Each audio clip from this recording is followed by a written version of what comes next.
Hukum Acara Peradilan Tata Usaha Negara Latihan 4. Nomor 1. Dalam sengketa tata usaha negara gugatan balik rekonvensi. A. Tidak dikenal. B. Diperbolehkan. C.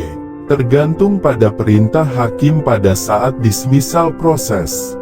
D. A, B dan C salah.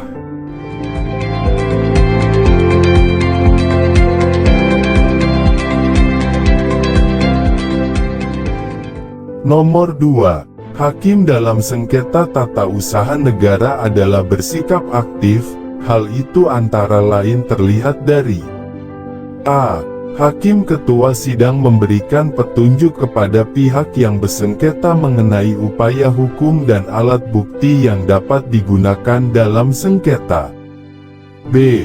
Wajib memberikan nasihat kepada penggugat untuk memperbaiki gugatan dan melengkapinya dengan data yang diperlukan dalam jangka waktu 30 hari. C. Dapat meminta penjelasan kepada badan atau pejabat tata usaha negara yang bersangkutan. D.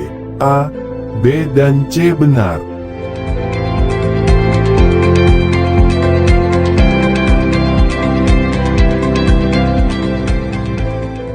Nomor 3. Dalam rapat permusyawaratan, Ketua Pengadilan Tata Usaha Negara berwenang memutuskan dengan suatu penetapan yang dilengkapi dengan pertimbangan-pertimbangan bahwa gugatan yang diajukan itu dinyatakan tidak dapat diterima atau tidak berdasar, dalam hal A. Pokok gugatan tersebut nyata-nyata tidak termasuk wewenang pengadilan. B. Syarat-syarat gugatan sebagaimana dimaksud dalam pasal 56 tidak dipenuhi oleh penggugat sekalipun ia telah diberitahu oleh dan diperingatkan. C. Gugatan diajukan sebelum waktunya atau telah lewat waktunya. D. A, B dan C benar.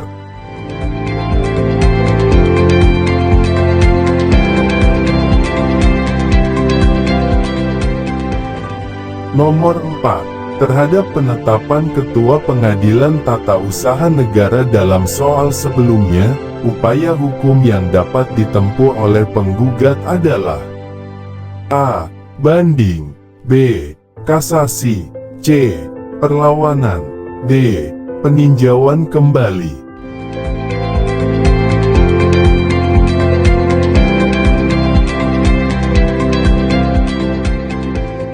Nomor 5. Jangka waktu mengajukan perlawanan terhadap penetapan Ketua Pengadilan Tata Usaha Negara dapat diajukan dalam tenggang waktu A. 7 hari. B. 14 hari. C. 21 hari. D. 28 hari.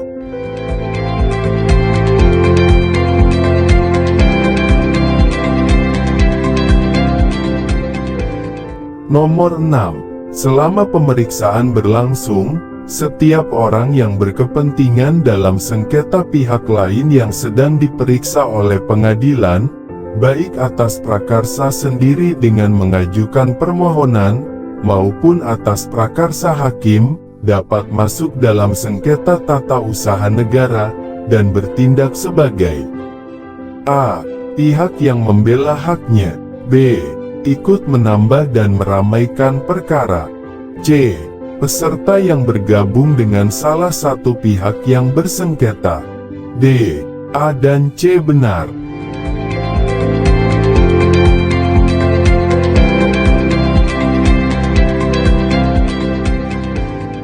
Nomor 7. Dalam perkara tata usaha negara, hakim atau panitera wajib mengundurkan diri. A. Penggugat adalah tetangganya. B. Atas permintaan tergugat. C. Demi kepentingan umum.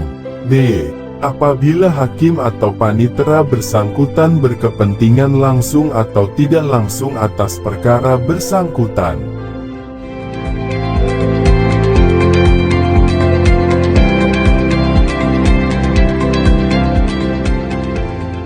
Nomor 8. Permohonan mengenai dikabulkan atau ditolaknya pihak ketiga ikut sebagai pihak oleh pengadilan dicantumkan: A.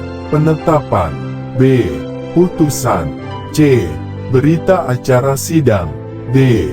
A, B dan C benar.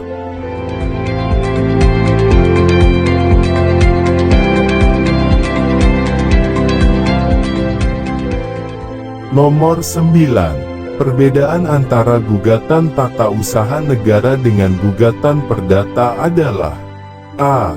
Tergugat dalam perkara tata usaha negara pasti badan atau pejabat tata usaha negara, sedangkan dalam gugatan perdata boleh siapa saja. B. Berperkara di pengadilan tata usaha negara tanpa biaya, sedangkan dalam perkara gugatan perdata adalah wajib membayar biaya perkara. C. Upaya hukum terhadap putusan PT UN adalah banding, kasasi dan peninjauan kembali, sedangkan dalam perkara gugatan perdata upaya hukum adalah kasasi dan peninjauan kembali. D, A, B dan C semua benar.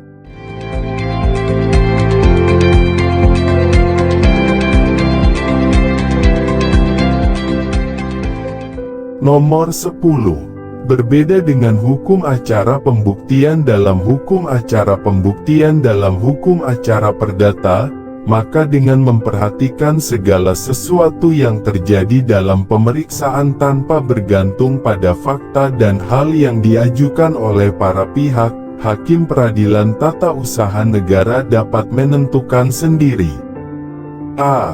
Apa yang harus dibuktikan. B.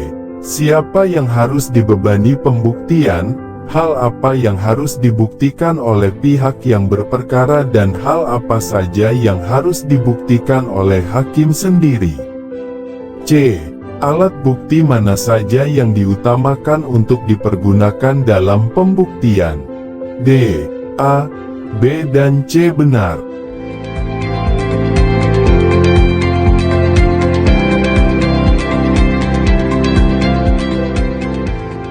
Nomor 11.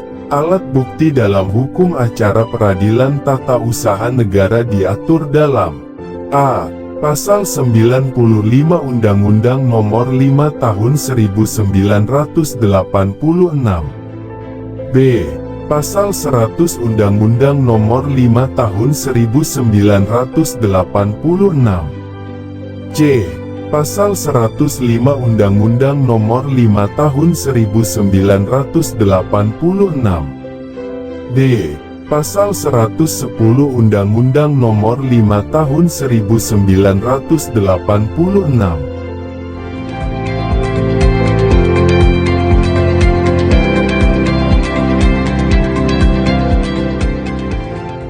Nomor 12. Alat bukti dalam Undang-Undang Nomor 5 Tahun 1986 yang tidak diatur dalam HIR adalah: A.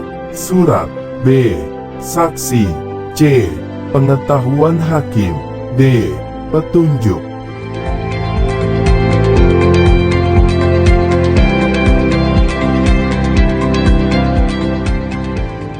Nomor 13. Hal yang tidak perlu dibuktikan dalam sengketa tata usaha negara adalah hal-hal yang sudah diakui oleh tergugat, hal yang tidak disangkal dan atau hal-hal atau keadaan yang sudah diketahui oleh umum publik. Hal-hal yang sudah diketahui oleh umum disebut dengan: A. Fakta persidangan. B. Pengetahuan hakim. C. Hal-hal yang terungkap dalam persidangan. D. Notoire feiten.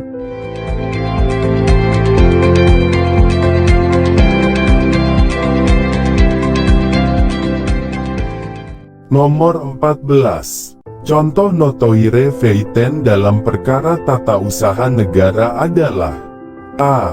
Kantor pemerintah pasti bertingkat 3 lebih. B. Kantor pemerintah selalu terletak di pusat kegiatan bisnis. C. Kantor pemerintah pada hari libur tutup. D. Kantor pemerintah didanai oleh swasta.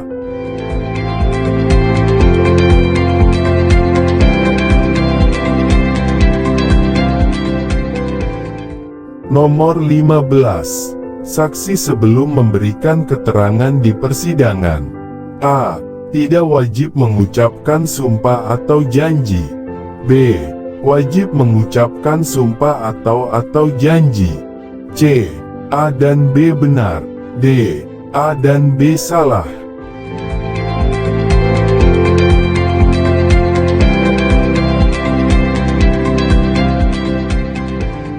Nomor 16. Yang tidak boleh didengar sebagai saksi dalam perkara sengketa tata usaha negara adalah A.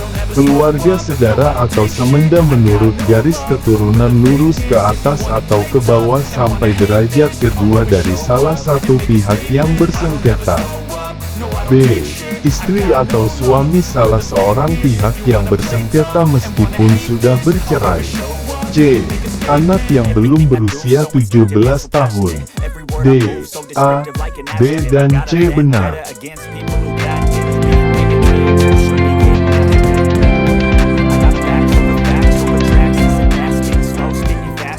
Nomor 17. Orang yang dapat minta pengunduran diri dari kewajiban untuk memberikan kesaksian ialah A. Saudara laki-laki dan perempuan, ipar laki-laki dan perempuan salah satu pihak. B. Lurah. C.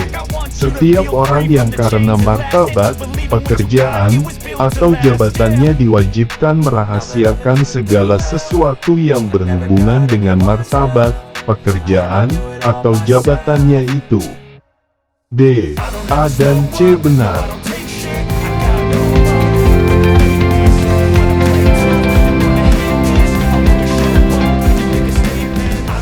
Nomor 18. Dalam hal saksi yang akan didengar tidak dapat hadir dalam persidangan karena halangan yang dapat dibenarkan oleh hukum, maka pemeriksaan terhadap saksi yang bersangkutan. A. Hakim dibantu oleh panitera datang di tempat kediaman saksi untuk mengambil sumpah atau janjinya dan mendengar saksi tersebut. B. Tidak perlu dilanjutkan.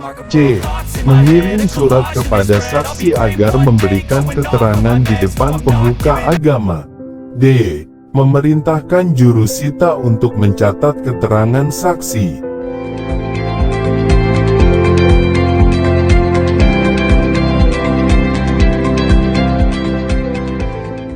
Nomor 19. Yang tidak termasuk alat bukti dalam perkara tata usaha negara adalah A. Surat atau tulisan. B. Keterangan saksi. C. Keterangan ahli. D. Keterangan advokat.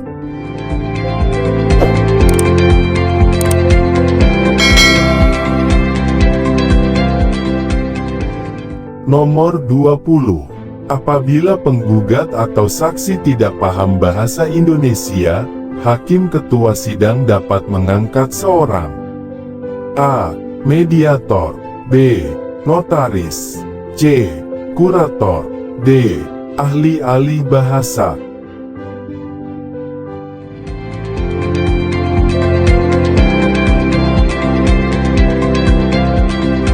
Bagi yang telah menonton dengan like dan subscribe channel ini, semoga Anda sehat selalu. Terima kasih.